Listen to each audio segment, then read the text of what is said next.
Donald Trump's tariffs shake economies, but cyber attacks erase them.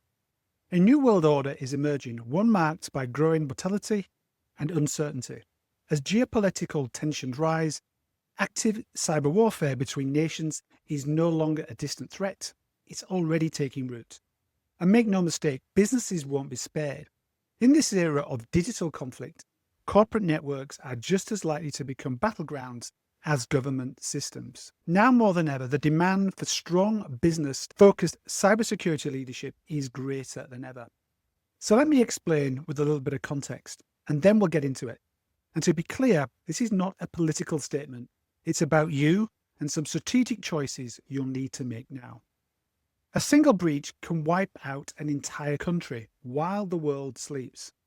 If you want to understand just how fast an attack can erase an economy, look at what happened with NotPetya ransomware attack. In June 2017, a piece of malware disguised as ransomware hit Ukraine's tax software. But it wasn't just Ukraine that paid the price, it spread like wildfire across Europe and into the US, across logistics, manufacturing, pharmaceuticals, and shipping. Maersk, the world's largest shipping company, lost access to its global systems. Over 800 vessels were paralyzed and numerous ports were frozen across the world. The losses alone exceeded $300 million US. The total economic damage was closer to over 10 billion US dollars. From one single software update, it became a national and international catastrophe for businesses and governments. But worse, and here's the twist, it wasn't even about the money. It was an act of cyber warfare, a geopolitical warning shot. In this video, I'm not going to be talking about patches or compliance. It's about leadership in the face of digital war. So you'll need to know how to lead like a wartime cyber resilience strategist. What I'm about to share will shift how you see your role forever. Cybersecurity is the new trade weapon. And let's start here.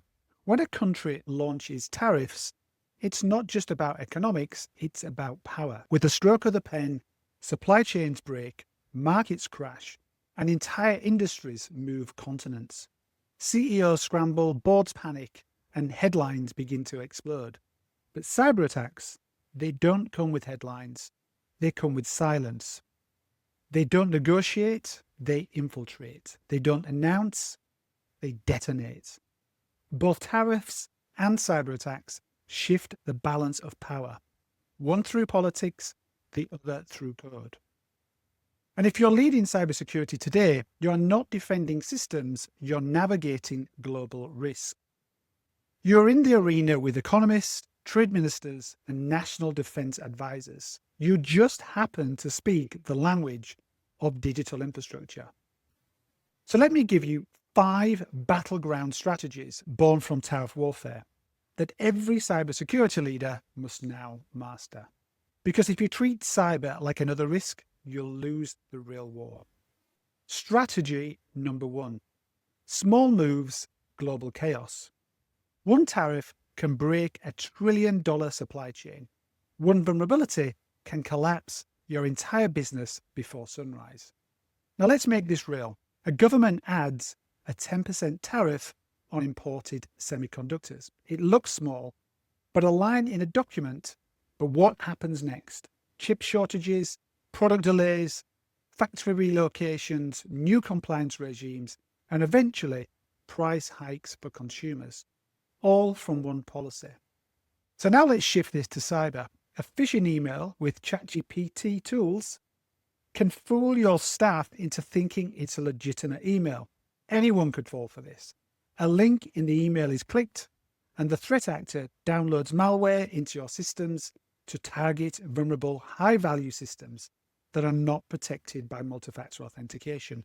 The threat actor picks it up, they move laterally, elevating their privileges as they go, and within hours, attackers are sitting inside your network, exfiltrating data using legitimate privileged credentials and planting ransomware, locking down critical systems, all while your monitoring tools report nothing.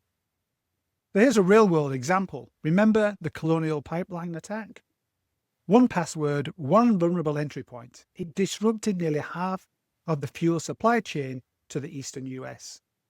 Gas stations ran dry, panic buying exploded, all from a minor access point. Now here's the twist. These events didn't start with fireworks, they started with silence. So what's your move? Map out your micro vulnerabilities, not your systems, but in your habits. Where does convenience outweigh security? And where are you trusting people instead of enforcing policy? Small cracks can destroy empires. Small oversights can destroy companies. You must hunt them down ruthlessly. Strategy number 2. The supply chain is your cyber Trojan horse. Tariffs force companies to find new partners, but every new partner is a new cyber battleground. 54% of large organizations say third-party risk is a major challenge for them in 2025 and beyond. In fact, this is also borne out by the World Economic Forum, where we've seen an increasing risk of third-party supply chain. But few monitor these vendors in real time or really pay attention to the ones that have access to the systems they care about most. Now, let's imagine this. Tariffs on Chinese hardware spike overnight.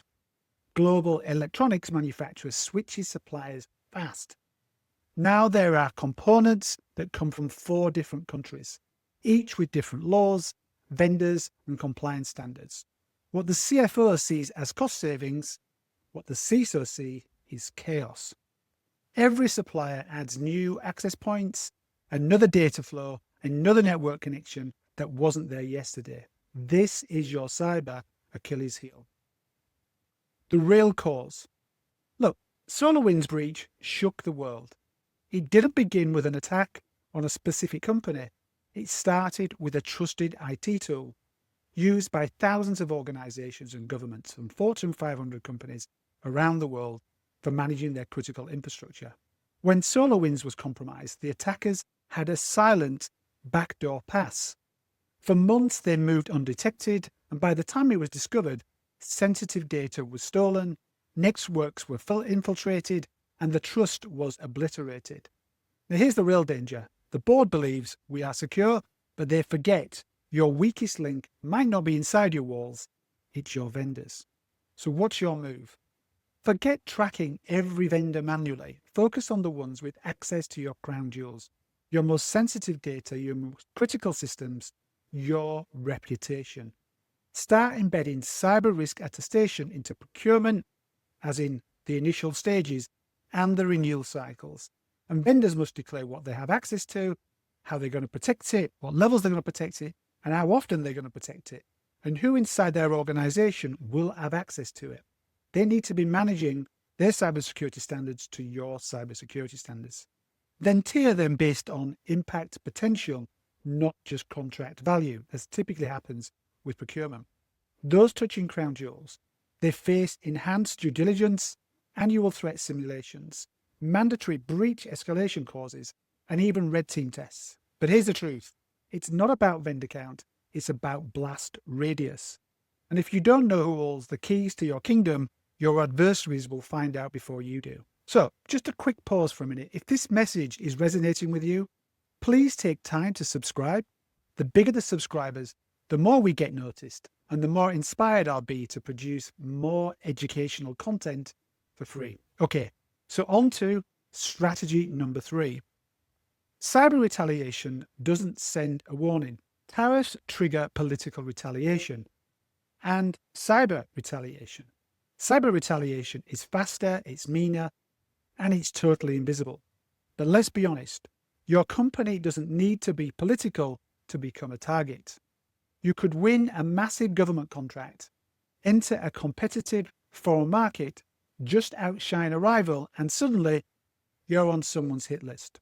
So here's a real example.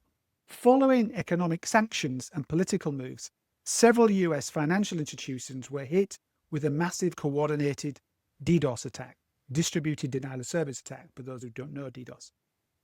Those weren't random.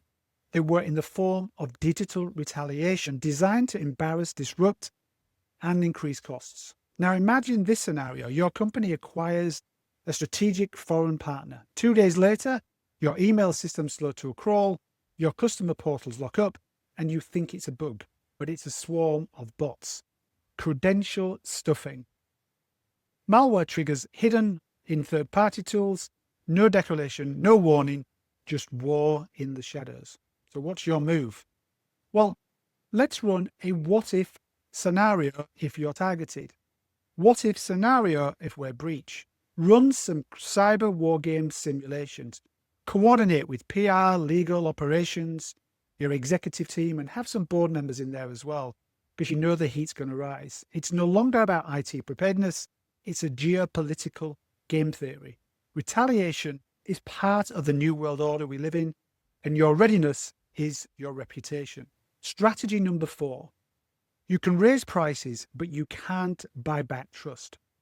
Tariffs raise costs, but data breaches destroy something money can't replace, and that's customer trust. Let's walk through this. Tariffs hit, you raise prices, customers grow. Now compare that to a cyber breach. Customers' names are leaked, birth dates, account numbers, and suddenly your brand is everywhere you don't want it to be. The media starts calling, customers flood your support lines, and your CEO is forced into damage limitation mode. And within a week, your brand has gone from trusted to toxic. So look at the aftermath of Optus data breach. Millions of users were exposed. The public demanded accountability, and the company's name became synonymous with failure to protect. Stock dropped, class actions followed. So what's your move?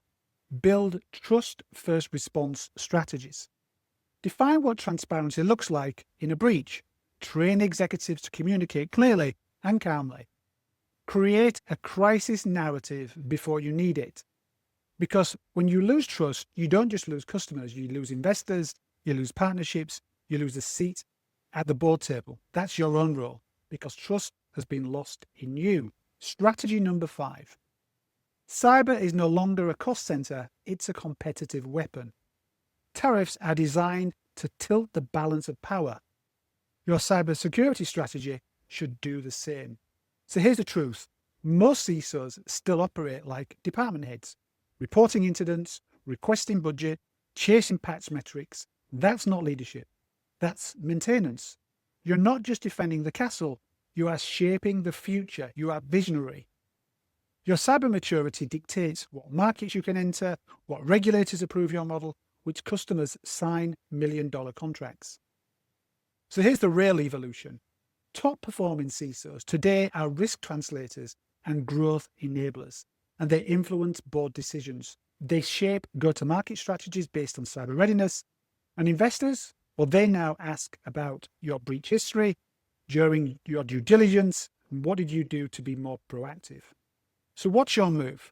Tie your roadmap to your company's strategic vision. Present metrics that show how resilience fuels expansion.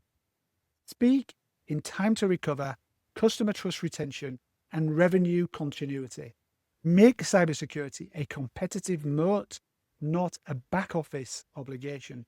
Because in this economy, safety sells, trust closes deals, and resilience is the new differentiator. So hopefully this was your wake-up call. And if you found this video interesting or helpful, please like, share, and I'd love to hear your comments. And please subscribe for more strategic, no-fluff videos on cybersecurity leadership. And if you're ready to lead at the next level, head over to the Cyber Leadership Institute, join us, and we'd love to see you inside. Darren, out.